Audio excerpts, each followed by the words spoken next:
Après 22 ans de mariage, j'ai été expulsé au milieu d'une tempête à cause d'un mensonge inventé par ma belle-fille. Ma femme a crié « Sors de ma maison, tu n'appartiens plus à cette famille ». Je suis simplement parti. 2 heures plus tard, la police a appelé. Elles ont eu un accident. 22 ans.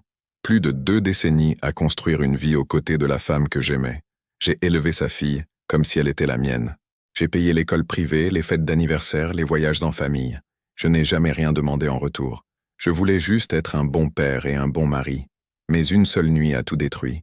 C'était un vendredi pluvieux de novembre. Le genre de pluie qui donne envie de rester à la maison sous les couvertures, à regarder quelque chose à la télévision. Je venais de rentrer du travail. J'étais fatigué, trempé, mais heureux parce que c'était le week-end. Je prévoyais de faire un barbecue le samedi, peut-être regarder un film avec ma femme. Quand j'ai ouvert la porte, j'ai trouvé ma belle-fille, Léa, assise dans le salon. Elle avait 20 ans à l'époque. Elle pleurait. Ce n'étaient pas des pleurs ordinaires. C'étaient des pleurs désespérés, sanglotants, le visage rouge. Mon cœur s'est serré immédiatement. J'ai couru vers elle et j'ai demandé ce qui s'était passé, si quelqu'un lui avait fait du mal. Elle m'a regardé avec ses yeux remplis de larmes et a dit qu'elle devait d'abord parler à sa mère. J'ai trouvé ça étrange, mais j'ai respecté. Je suis allé prendre une douche en attendant que ma femme, Isabelle, rentre du salon de coiffure. La nervosité dans mon estomac ne me laissait pas en paix. Quelque chose n'allait vraiment pas. 15 minutes plus tard, j'ai entendu la porte d'entrée claquer. Isabelle était arrivée. J'ai enfilé des vêtements secs et je suis descendu. C'est là que j'ai entendu Léa crier en bas. Je ne pouvais pas bien comprendre les mots, mais le ton était de panique absolue. Paniqué, j'ai dévalé les escaliers. Quand je suis arrivé dans le salon, Isabelle était enlacée avec Léa. Toutes les deux pleuraient ensemble. Ma femme a levé le visage et m'a regardé d'une façon que je n'avais jamais vue auparavant. C'était de la haine pure. J'ai demandé ce qui se passait. Elle a crié pour que je ne m'approche pas. Je suis resté paralysé au milieu du salon, ne comprenant rien. Léa a dit que je l'avais frappée, que quand elle était seule à la maison plus tôt, j'étais rentré du travail et nous nous étions disputés à propos de ses notes à l'université, que j'étais devenu furieux et que je l'avais poussée contre le mur, qu'elle était tombée et s'était cogné le bras. Mon monde s'est effondré à cette seconde. Je n'arrivais même pas à respirer correctement. J'ai essayé de parler et d'expliquer que c'était un mensonge, que je n'avais même pas été à la maison à cette heure-là. Mais Isabelle ne voulait pas entendre un mot. Elle a crié qu'elle avait toujours su que j'avais un tempérament explosif, qu'elle avait déjà vu des signes. Elle a dit que j'étais dangereux, que j'avais franchi une ligne inacceptable. Chaque mot était comme un coup de poing. Dehors, la tempête avait empiré. Le tonnerre secouait la maison. La pluie frappait fort contre les fenêtres. On aurait dit que le ciel s'effondrait en même temps que ma vie. Isabelle a pointé la porte et a crié « Sors de ma maison, tu n'appartiens plus à cette famille. Ne la touche plus jamais, ne reviens plus jamais ici. » J'ai regardé Léa. Elle était cachée derrière sa mère, pleurant toujours, tenant son bras. Mais pendant une seconde, nos yeux se sont croisés, et je jure que j'ai vu quelque chose là. Ce n'était pas de la peur, ce n'était pas de la douleur, c'était de la culpabilité, de l'hésitation. Je ne sais pas, mais ça n'a duré qu'un instant. Elle s'est remise à pleurer et s'est accrochée à Isabelle. Je n'ai pas pu dire un mot de plus. Quelle défense avais-je? Sa parole contre la mienne. Et dans ces situations, tout le monde présume déjà que l'homme est coupable. J'ai pris mon portefeuille, mon téléphone, et je suis sorti. La pluie m'a trempé en quelques secondes. Je suis monté dans la voiture, en tremblant. Je ne savais pas si c'était du froid ou du choc. J'ai conduit sans destination pendant environ 20 minutes. J'ai fini par m'arrêter dans une station-service. Je suis resté assis là dans la voiture, écoutant la pluie frapper sur le toit, essayant de traiter ce qui venait de se passer. 22 ans. Plus de 2 décennies de ma vie détruite en 15 minutes par un mensonge. Pourquoi ferait-elle ça? J'ai pris mon téléphone et j'ai pensé appeler quelqu'un. Mais qui? Mes amis étaient des amis du couple. Ma famille vivait dans une autre région. Et qu'est-ce que j'allais dire? Que j'avais été accusé d'avoir frappé ma belle-fille. Personne n'allait me croire. La simple accusation me condamnait déjà socialement. Ma vie était finie. Je suis resté assis là pendant presque 2 heures. La pluie ne donnait aucun répit. Des voitures entraient et sortaient de la station. Des gens vivant leur vie normale pendant que la mienne était devenue un cauchemar. J'ai pensé à tout ce que j'avais fait pour Léa. Les nuits blanches quand elle était malade. Les spectacles scolaires que je n'avais jamais manqués. Les conseils. C'est là que mon téléphone a sonné. Numéro inconnu. J'ai presque pas répondu, mais quelque chose m'a fait accepter l'appel. C'était la police. Une policière s'est identifiée et a demandé si j'étais le mari d'Isabelle. Mon cœur s'est emballé. J'ai pensé qu'elle avait fait un rapport de police contre moi. J'ai confirmé que oui, la voix tremblante. La policière a dit qu'il y avait eu un accident. Isabelle et Léa étaient transportées à l'hôpital. La voiture avait dérapé sous la pluie et avait percuté un poteau. Toutes les deux étaient conscientes, mais blessées. Ils avaient besoin de moi là-bas. J'ai raccroché en état de choc. Elles étaient sorties dans la tempête. Pour aller où? Pourquoi? J'ai démarré la voiture et je suis parti à toute vitesse vers l'hôpital. Ma tête était un tourbillon. Même après tout ce qui s'était passé, elles étaient toujours ma famille. Isabelle était ma femme depuis 22 ans. Léa, je l'avais élevée depuis l'âge de 3 ans. Je ne pouvais pas simplement les abandonner. Peu importe ce qui s'était passé.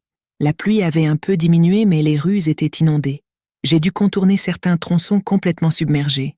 Le trajet de 15 minutes a pris presque 30 minutes. Quand je suis finalement arrivé à l'hôpital Édouard Herriot de Lyon, j'ai couru vers la réception. Ils m'ont emmené dans une salle d'attente. Ils ont dit qu'un médecin viendrait me parler. Je me suis assis sur ces chaises en plastique dur, avec les vêtements encore humides, tremblants. D'autres personnes dans la salle me regardaient avec curiosité. Je devais avoir une apparence terrible. Cheveux mouillés, yeux rouges, mains tremblantes. Mais je m'en fichais. Je voulais juste savoir si elles allaient en bien malgré tout. Après environ 10 minutes qui ont semblé des heures, un médecin est apparu. Il a dit qu'Isabelle avait une côte fracturée et quelques coupures, mais rien de grave. Léa avait un bras cassé et une blessure au front qui avait nécessité des points de suture. Toutes les deux étaient stables. J'ai ressenti un soulagement énorme, mais aussi une confusion de sentiments. J'ai demandé si je pouvais les voir. Le médecin a hésité. Il a dit que la police était là et voulait me parler d'abord. Mon estomac s'est retourné. Elle m'avait accusé formellement. 2 policiers sont apparus, un homme et une femme. Ils m'ont emmené dans une salle privée. Ils m'ont demandé de m'asseoir. La tension était palpable. Le policier a commencé par poser des questions sur l'accident. Où j'étais quand c'est arrivé? Pourquoi je n'étais pas avec ma famille? J'ai tout expliqué. Que j'avais été expulsé de chez moi par ma femme. Qu'il y avait eu une accusation. Que j'étais parti. J'ai vu les deux échanger des regards. La policière notait tout dans un petit carnet. Puis le policier a posé des questions sur l'accusation. Ce qui s'était exactement passé. J'ai raconté chaque détail. Comment j'avais trouvé Léa en pleurs. Comment Isabelle était arrivée. L'accusation d'agression. Mon expulsion. J'ai dit que c'était tout mensonge. Que je n'avais jamais levé la main sur Léa avec l'intention de lui faire du mal. Mais je savais que ma parole seule ne signifiait rien. Le policier m'a regardé avec une expression étrange. Pas du jugement, de la curiosité. La policière a demandé si j'avais un moyen de prouver où j'étais à l'heure où Léa prétendait que l'incident s'était produit. J'ai réfléchi rapidement. J'étais au travail. J'avais badgé. Des collègues pouvaient confirmer. Je n'étais parti qu'à la fin de la journée, à 18h15. Ils ont tout noté. Puis ils m'ont dit d'attendre. Je suis resté seul dans cette salle pendant encore 20 minutes. 1000 pensées traversèrent ma tête. Et s'ils découvraient que je disais la vérité? Et si Léa admettait qu'elle avait menti? Pourquoi ferait-elle une chose pareille? Quelle était la motivation? Les policiers sont revenus. Cette fois, ils apportaient une tablette. La policière a dit qu'ils devaient me montrer quelque chose. C'était l'enregistrement d'une caméra de sécurité. Ma propre maison avait des caméras à l'entrée. Je les avais moi-même installées il y a 3 ans après quelques cambriolages dans le quartier. Mais j'avais complètement oublié. Elle a appuyé sur lecture. L'image montrait l'entrée de ma maison. L'heure dans le coin, 16h50. Léa arrivait seule. Elle entrait dans la maison. Avance rapide jusqu'à 18h28. J'arrivais. J'entrais. La caméra a continué à enregistrer. 18h47. Isabelle arrivait. Le policier a expliqué. L'accusation de Léa était que l'agression s'était produite vers 17h. Mais les caméras montraient clairement que je n'étais arrivé à la maison qu'après 18h25. C'était impossible. J'étais au travail. J'avais badgé à 18h15. Ils avaient déjà vérifié. J'ai ressenti un mélange de soulagement et de colère. Soulagement parce qu'il y avait une preuve de mon innocence. Colère parce que Léa avait délibérément menti. Elle avait détruit ma vie, mon mariage, ma réputation. Pourquoi? La policière a dit qu'il devait me parler avec Léa, que selon sa confession, il pourrait la poursuivre pour dénonciation calomnieuse. Je suis resté assis pendant qu'ils allaient lui parler. Ma tête tournait. 22 ans. J'avais dédié 22 ans de ma vie à cette famille. J'avais traité Léa comme ma fille. Je n'avais jamais fait de distinction. J'avais toujours été présent. Et elle m'avait payé en retour avec un mensonge qui aurait pu me détruire complètement. Après environ 40 minutes, la policière est revenue. Elle m'a dit que Léa avait avoué. Elle pleurait beaucoup. Elle a dit qu'elle avait tout inventé, qu'elle était en colère contre moi, que je m'étais disputé avec elle la semaine précédente parce qu'elle avait échoué à 3 matières à l'université, que je lui avais dit qu'elle devait prendre ses études plus au sérieux. C'était vrai. J'avais eu une conversation avec elle. Je lui avais dit que si elle continuait comme ça, elle devrait abandonner le cursus, qu'elle passait toute la journée sur son téléphone sortant avec des amis, et qu'elle n'étudiait pas. Ce n'était pas une grosse dispute. C'était une conversation de père inquiet. Je n'avais jamais imaginé qu'elle utiliserait ça pour créer ce mensonge absurde. La policière a expliqué que Léa avait dit qu'elle voulait me faire peur, me faire me sentir mal. Elle n'avait pas imaginé que la situation allait autant dégénérer. Quand Isabelle m'avait expulsé de la maison, elle avait eu peur de revenir en arrière. Alors elle avait continué avec l'histoire. Après l'accident, avec l'adrénaline et la peur, elle s'était effondrée et avait tout raconté. J'ai demandé si je pouvais voir Isabelle. La policière a dit que oui, mais qu'elle était très bouleversée, qu'elle venait de découvrir la vérité, qu'elle était en état de choc. J'ai suivi une infirmière jusqu'à la chambre. Isabelle était allongée dans le lit d'hôpital avec des bandages sur le thorax, des pansements sur les bras. Elle m'a regardé et a commencé à pleurer. Je suis resté debout à la porte. Je ne savais pas quoi faire, quoi dire. Cette femme m'avait expulsé de chez moi, m'avait traité d'agresseur, avait cru à une accusation terrible sans me donner la chance de me défendre, mais c'était aussi la femme avec qui j'avais passé plus de 2 décennies, la femme que j'aimais. L'aimais-je encore? Elle a demandé pardon entre les sanglots. Elle a dit qu'elle ne savait pas ce qui lui avait pris, que quand elle avait vu Léa comme ça, en pleurs, racontant cette histoire, quelque chose en elle s'était brisé, qu'elle avait agi par instinct de mère, qu'elle aurait dû m'écouter, qu'elle avait tout détruit, qu'elle ne se pardonnerait jamais d'avoir cru ce mensonge. Je me suis assis sur la chaise à côté du lit. Je suis resté silencieux pendant un moment, juste en la regardant pleurer. Une partie de moi voulait crier, exprimer toute la colère et la douleur que je ressentais. Une autre partie voulait la prendre dans mes bras et dire que tout allait bien. Mais rien n'allait bien. Notre famille avait été détruite. La confiance, brisée. Finalement, j'ai parlé. J'ai dit que j'avais besoin de temps, que je ne pouvais pas simplement oublier ce qui s'était passé, qu'elle m'avait condamné sans jugement, que pendant ces heures à la station-service, j'avais pensé à abandonner tout, que ma vie était finie à cause d'un mensonge et qu'elle avait cru sans hésiter. Isabelle a pleuré encore plus. Elle a dit qu'elle comprenait, qu'elle n'attendait pas de pardon, qu'elle vivrait avec ce poids pour le reste de sa vie, qu'elle avait détruit le meilleur homme qu'elle ait jamais connu à cause d'un moment de folie. J'ai demandé à propos de Léa. Elle a dit qu'elle ne savait pas comment gérer sa fille après ça, qu'elle était perdue. Je me suis levé et j'ai dit que j'allais à un hôtel, que j'avais besoin de réfléchir, de tout traiter. Elle a attrapé ma main et m'a supplié de ne pas partir, de nous donner une chance de réparer ça. Je l'ai regardée. J'ai vu la femme que je connaissais depuis 24 ans, la femme qui me faisait rire quand j'étais triste. Mais j'ai aussi vu la femme qui m'avait expulsé dans la tempête. Je suis sorti de la chambre sans répondre. Dans le couloir, j'ai vu Léa être emmenée pour faire une radio du bras. Elle m'a vu et s'est arrêtée. Nous nous sommes regardés pendant quelques secondes. Elle a ouvert la bouche pour parler, mais j'ai levé la main. J'ai dit simplement « non » et j'ai continué à marcher. Je n'étais pas prêt à entendre ses excuses. Peut-être que je ne le serai jamais. J'ai passé les 2 semaines suivantes dans un hôtel. L'hôtel Mercure près de la gare de Lyon-Pardieu. Une chambre simple, impersonnelle, avec vue sur le parking. Parfait pour disparaître. Isabelle m'appelait tous les jours. Elle envoyait des messages. Elle demandait qu'on parle. Je répondais seulement que j'allais bien et que j'avais besoin de temps. Léa a essayé de m'appeler plusieurs fois. Je n'ai jamais répondu. Je ne savais pas si je pourrais la regarder sans ressentir de la colère. Mes amis ont commencé à découvrir ce qui s'était passé. Certains m'ont appelé, offrant leur soutien. D'autres ont simplement disparu. C'est incroyable comme les gens s'éloignent quand vous traversez une crise. J'ai découvert qui étaient mes véritables amis pendant ces semaines. Ils étaient moins nombreux que je ne l'imaginais. Au travail aussi, j'ai dû faire face à des regards étranges. Quelqu'un avait répandu des rumeurs sur l'accusation. Même après que mon innocence ait été prouvée, le stigmate restait. Certaines personnes ne croiront jamais que vous êtes innocent quand il y a eu une accusation.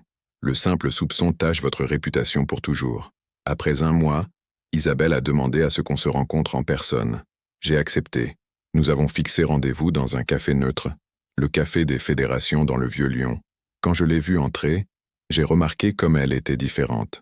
Plus maigre, des cernes profondes, des cheveux sans le soin habituel. Elle s'est assise en face de moi et nous sommes restés silencieux pendant quelques minutes avant que l'un de nous ne parle. Elle a commencé en disant qu'elle comprenait si je voulais le divorce, qu'elle n'allait pas lutter contre, que je méritais d'être heureux et qu'elle avait détruit toute chance que ça arrive avec elle. Mais elle a aussi dit qu'elle m'aimait, que les 22 ans ensemble signifiaient tout pour elle, qu'elle avait commis la pire erreur de sa vie cette nuit-là. J'ai demandé à propos de Léa. Isabelle a soupiré profondément. Elle a dit qu'elle avait mis sa fille en thérapie, que Léa était dévastée par ce qu'elle avait fait, qu'elle pleurait tous les jours en demandant à me parler, qu'elle comprenait la gravité des conséquences, qu'elle aurait pu me causer de sérieux problèmes légaux, ruiner ma vie complètement. J'ai dit à Isabelle que je ne savais pas si je pouvais revenir, que la confiance était la base de toute relation, et que cette confiance avait été brisée de façon irréparable. Comment pourrais-je dormir à ses côtés en sachant qu'au premier problème, elle m'avait condamné sans défense? Comment reconstruire ça? Isabelle a acquiescé. Elle a dit qu'elle comprenait parfaitement, que si les positions étaient inversées, elle ressentirait probablement la même chose. Mais elle a demandé une chance, une opportunité de montrer qu'elle pouvait récupérer ma confiance, qu'elle ferait de la thérapie de couple, de la thérapie individuelle, n'importe quoi. Elle voulait juste une chance de réparer ce qu'elle avait cassé. Je suis resté pensif. 22 ans ne s'effacent pas facilement. Nous avions construit une vie ensemble, des souvenirs, des rêves, mais nous avions aussi créé une blessure profonde qui ne cicatriserait peut-être jamais complètement. J'ai dit que j'avais besoin de plus de temps, que je ne pouvais rien promettre, mais que j'allais réfléchir à la possibilité d'une thérapie de couple.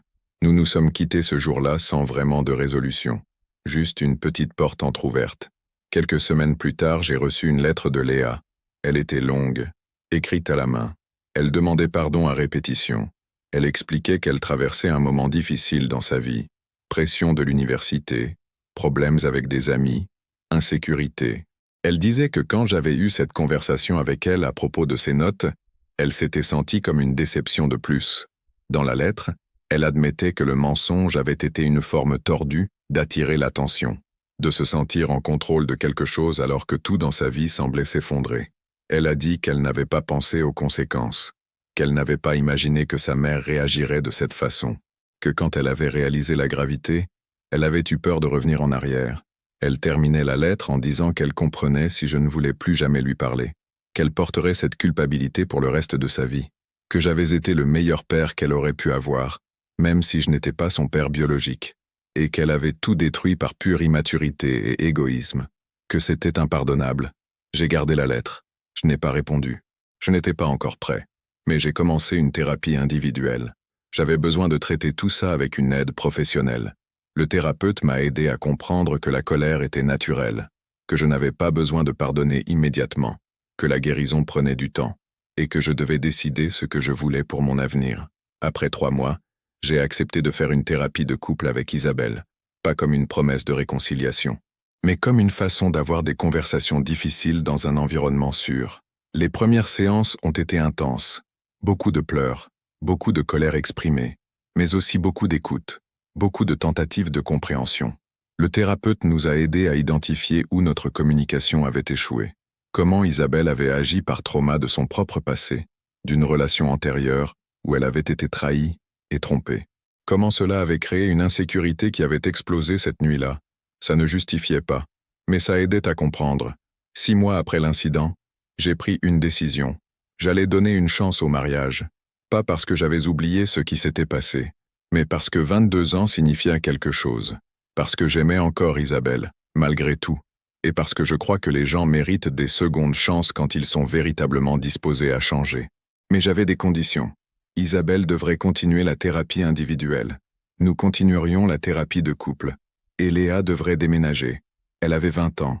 Elle devait apprendre à avoir des responsabilités pour ses propres actions. Isabelle a accepté toutes les conditions.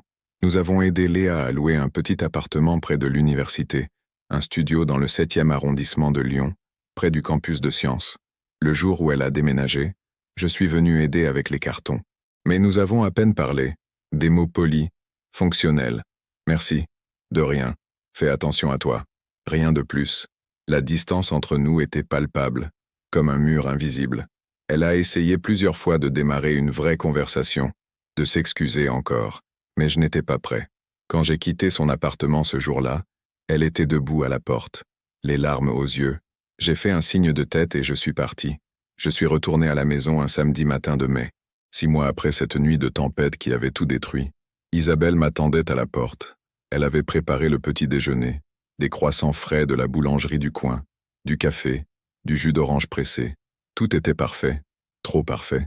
Je voyais l'effort qu'elle faisait, et ça me faisait mal, pas parce que je ne l'appréciais pas, mais parce que ça me rappelait à quel point les choses avaient changé. Les premières semaines ont été étranges. Nous marchions sur des œufs l'un autour de l'autre. Isabelle avait peur de dire quelque chose de mal, de déclencher un souvenir, de me faire partir à nouveau. Moi, j'étais vigilant. Chaque dispute, aussi mineure soit-elle, me faisait me demander si elle allait à nouveau douter de moi, si au premier problème elle me condamnerait sans m'écouter. Cette peur s'installait entre nous comme un fantôme invisible.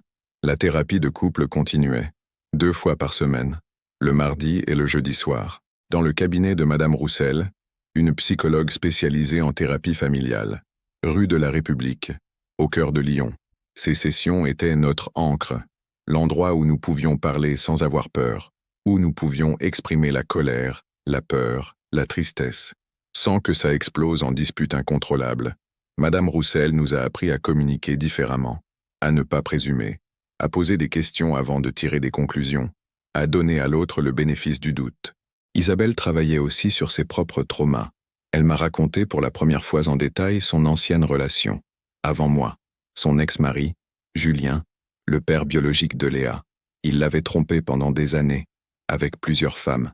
Il avait menti constamment, inventé des voyages d'affaires qui étaient en fait des escapades avec des maîtresses. Quand Isabelle avait finalement découvert, Léa avait 2 ans. Elle était partie, avait divorcé, mais le trauma était resté. Cette peur constante d'être à nouveau trompée, d'être à nouveau la dernière à savoir. Et quand Léa était venue avec cette histoire d'agression, quelque chose dans le cerveau d'Isabelle avait court-circuité. Toutes ses anciennes blessures avaient ressurgi. Elle avait vu l'homme qu'elle aimait à travers le prisme de son ex-mari. Elle avait projeté, elle avait paniqué. Ça n'excusait pas, mais ça expliquait. Et comprendre ça m'a aidé, lentement, à commencer à guérir. Les mois ont passé. Juillet, août, septembre. Chaque jour était un petit pas, parfois en avant, parfois en arrière. Il y avait des jours où je me réveillais et je pensais « ça va marcher, on va s'en sortir ». Et il y avait des jours où je me réveillais et je pensais « qu'est-ce que je fais ici ? Comment puis-je rester avec quelqu'un qui ne m'a pas fait confiance ?» Madame Roussel m'a dit que c'était normal, que la guérison n'était pas linéaire, qu'il y aurait des hauts et des bas, et que je devais être patient avec moi-même. La relation avec Léa était la plus difficile à reconstruire. Elle m'envoyait des messages de temps en temps, des bonjours timides, des « comment vas-tu ?» Je répondais poliment, mais brièvement. « Ça va ? Et toi ?» Rien de plus. Isabelle me suppliait de parler avec elle, de lui donner une chance, mais je n'étais pas prêt. Chaque fois que je pensais à Léa, je revoyais cette scène, elle en pleurs, m'accusant, sa mère me criant dessus, la pluie, la tempête, la station-service. 1 an après l'incident, Léa a demandé à me voir. Isabelle m'a transmis le message. Elle a dit que Léa avait quelque chose d'important à me dire. J'ai hésité pendant des jours. Finalement, j'ai accepté. Nous nous sommes retrouvés dans un parc public, le parc de la Tête d'Or, près du lac. Un endroit neutre, ouvert, avec d'autres gens autour. Je ne voulais pas être seul avec elle dans un espace fermé. Pas encore. Quand je suis arrivé, elle était déjà là. Assise sur un banc. Elle avait l'air différente. Plus mature. Moins de maquillage. Cheveux attachés en queue de cheval simple. Vêtements sobres. Elle s'est levée quand elle m'a vu. A fait un pas vers moi puis s'est arrêtée. Comme si elle avait peur que je recule. Je me suis assis sur le banc. Elle s'est assise aussi, mais à l'autre bout, gardant la distance. Nous sommes restés silencieux pendant quelques minutes, regardant les canards sur le lac, les enfants qui jouaient, les couples qui se promenaient, des vies normales. Finalement, Léa a parlé. Je sais que des excuses ne suffisent pas. Je sais que rien de ce que je peux dire ne changera ce que j'ai fait. Sa voix tremblait. Mais je voulais que tu saches que je vais en thérapie. 2 fois par semaine. J'essaie de comprendre pourquoi j'ai fait ça. Pourquoi j'ai été capable de dire quelque chose d'aussi horrible. Elle a pris une grande respiration. Ma thérapeute dit que j'avais des problèmes non résolus. Avec mon père biologique, qui m'a abandonné. Avec le sentiment de ne jamais être assez bien. Et quand tu as parlé de mes notes à la fac, quelque chose en moi a explosé. Ce n'est pas une excuse. Elle a rapidement ajouté. C'est juste une explication. Je ne cherche pas à me justifier. Ce que j'ai fait est impardonnable. Je l'ai écouté sans l'interrompre. J'ai aussi laissé tomber mes études pendant un semestre. Elle a continué. Je ne pouvais pas me concentrer. Je ne pouvais pas dormir. Chaque fois que je fermais les yeux, je te voyais dans cette tempête partant sous la pluie, à cause de moi. Maintenant, je suis revenu à l'université. J'ai changé de filière. Je fais de la psychologie, parce que je veux comprendre. Et peut-être un jour aider d'autres personnes qui ont des problèmes comme moi. Elle s'est tournée pour me regarder directement pour la première fois. Ses yeux étaient rouges. Je ne m'attends pas à ce que tu me pardonnes.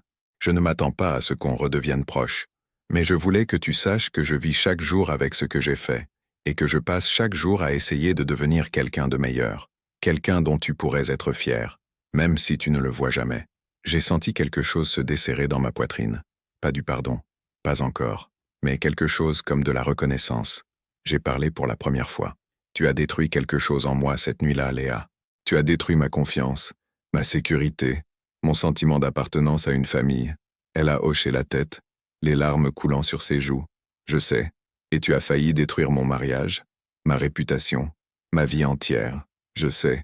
Si ces caméras n'avaient pas été là, je serais peut-être en prison maintenant, accusé d'un crime que je n'ai pas commis.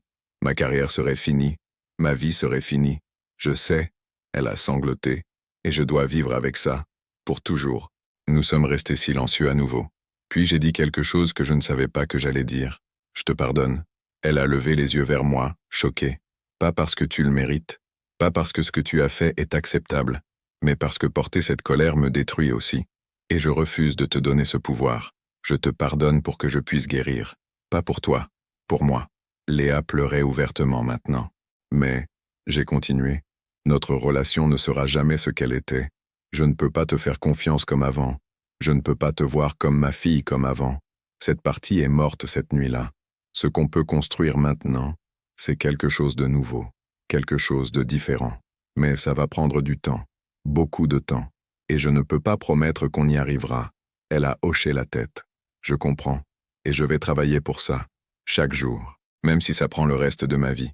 Nous sommes restés encore un peu, parlant de choses plus légères. Ses études, son nouvel appartement, sa thérapie.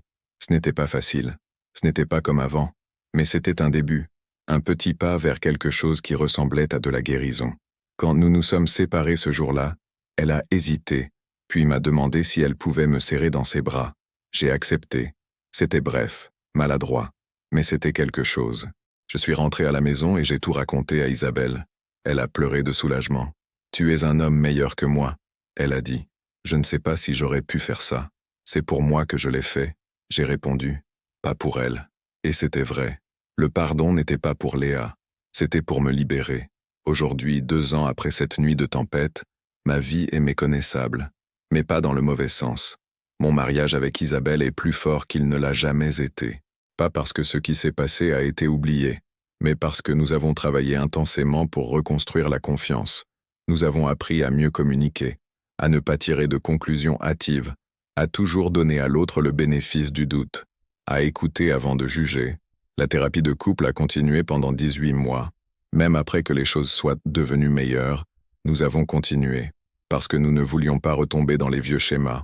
Aujourd'hui, nous allons toujours voir Madame Roussel 1 fois par mois, pas par obligation, mais comme entretien, comme on va chez le dentiste pour un contrôle. On va en thérapie pour s'assurer que tout va bien. Isabelle a aussi travaillé énormément sur ses propres traumas.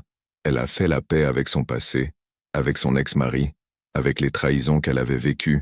Elle a appris que je ne suis pas Julien, que chaque personne est différente, et qu'elle ne peut pas projeter les erreurs d'un homme sur tous les autres.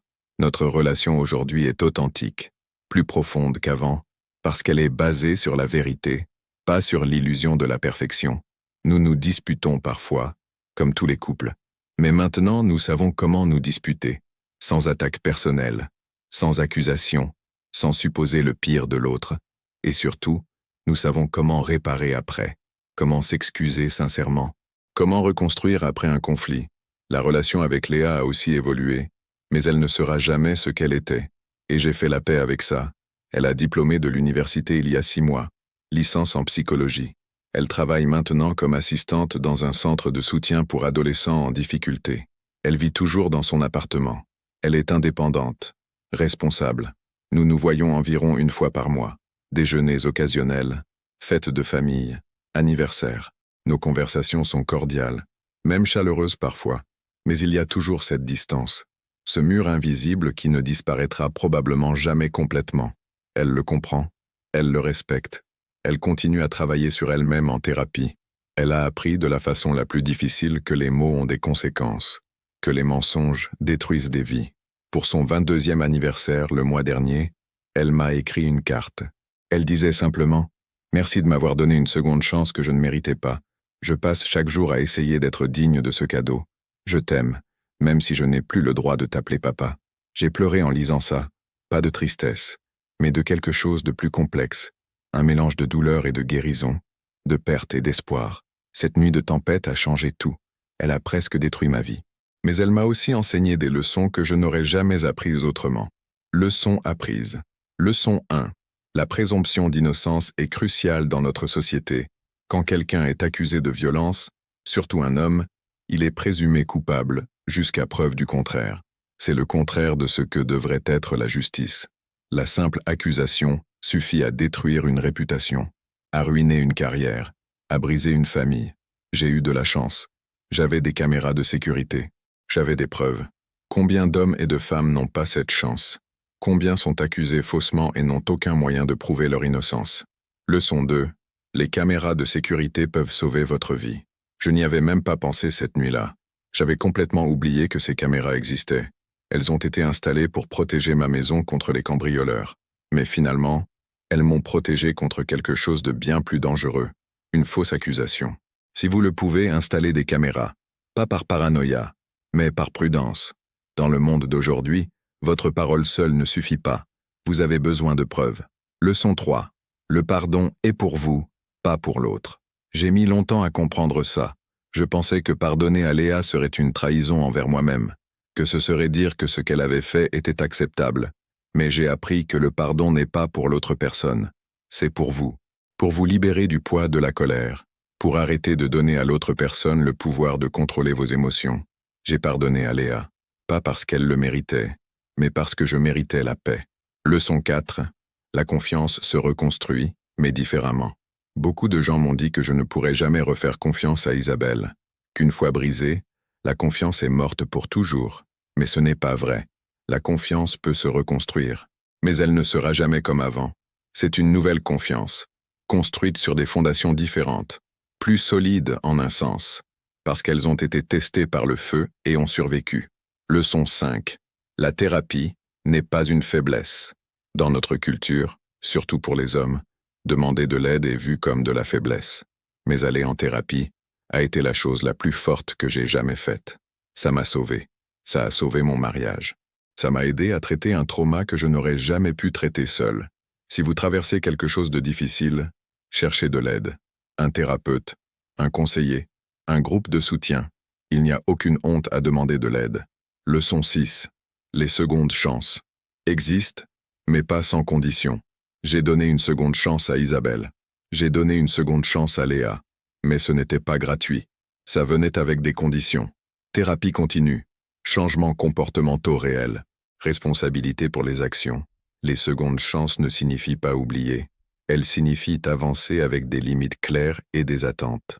Leçon 7. Les fausses accusations détruisent des vies. Si vous êtes quelqu'un qui pense à faire une fausse accusation contre quelqu'un, arrêtez. Réfléchissez aux conséquences. Vous pourriez détruire la vie de cette personne, leur carrière, leur famille, leur réputation, leur santé mentale, et vous pourriez aussi détruire votre propre vie, parce que la vérité finit toujours par sortir, et quand elle sort, vous devrez vivre avec ce que vous avez fait, pour toujours. Léa vit avec ça chaque jour, et elle vivra avec ça pour le reste de sa vie. Leçon 8. La communication est tout. Si Isabelle m'avait écouté cette nuit-là, si elle m'avait donné 5 minutes pour expliquer, pour montrer où j'étais, pour prouver mon innocence, tout aurait été différent. Mais elle a réagi au lieu d'écouter. Elle a supposé au lieu de vérifier. Maintenant, nous avons appris. Nous parlons. Nous demandons. Nous ne supposons jamais. Et notre relation est infiniment meilleure pour ça. Message final. Si vous traversez quelque chose de similaire en ce moment, Je veux que vous sachiez ceci. Ce n'est pas la fin. Ça semble être la fin. Ça ressemble à la fin. Mais ce n'est pas la fin. C'est juste un chapitre difficile. Et après les chapitres difficiles viennent des chapitres meilleurs. Si vous êtes accusé faussement, gardez votre calme. Cherchez des preuves. Documentez tout. Contactez un avocat. Ne présumez pas que la vérité suffira. Dans notre monde, vous avez besoin de prouver votre innocence. Si vous êtes quelqu'un dont la confiance a été trahie, sachez que vous pouvez guérir. Ça prend du temps, ça prend du travail, ça prend de l'aide professionnelle. Mais c'est possible. Vous n'êtes pas obligé de pardonner. Vous n'êtes pas obligé de donner une seconde chance. Mais si vous choisissez de le faire, assurez-vous que c'est à vos conditions. Pas par culpabilité, pas par pression, mais parce que vous le voulez vraiment. Et si vous êtes quelqu'un qui a fait une erreur comme Léa, il y a de l'espoir aussi. Pas de réconciliation immédiate, pas d'absolution facile, mais d'espoir de devenir une meilleure personne, d'apprendre de vos erreurs, de passer le reste de votre vie à essayer de réparer ce que vous avez cassé. Ça ne sera jamais effacé. Mais ça peut être transcendé. 22 ans de mariage ont failli se terminer à cause d'un mensonge dit dans un moment de colère. Mais nous avons choisi de lutter. Nous avons choisi de reconstruire. Et aujourd'hui, je peux dire que notre famille est plus unie qu'elle ne l'a jamais été. Pas parfaite, mais réelle et honnête. Et ça, au final, c'est ce qui compte vraiment. La tempête de cette nuit-là a presque tout détruit. Mais après chaque tempête vient le calme. Et parfois ce calme est plus beau que tout ce qui existait avant. Parce qu'il a été mérité. Construit pierre par pierre, larme par larme. Conversation difficile par conversation difficile. Aujourd'hui, quand je regarde Isabelle, je ne vois plus seulement la femme qui m'a expulsé cette nuit-là. Je vois la femme qui a lutté pour me récupérer, qui a travaillé sur elle-même, qui a changé, qui m'aime vraiment. Et quand je regarde Léa, je ne vois plus seulement la jeune fille qui a menti. Je vois une jeune femme qui a fait une erreur terrible, qui en paie le prix chaque jour, qui essaie d'être meilleure, et qui utilise sa douleur pour aider d'autres personnes. Ce n'est pas l'histoire que j'aurais voulu vivre, mais c'est l'histoire que j'ai vécue. Et je choisis d'en faire quelque chose de significatif. Si mon expérience peut aider une seule personne qui traverse quelque chose de similaire, alors toute cette douleur aura eu un sens.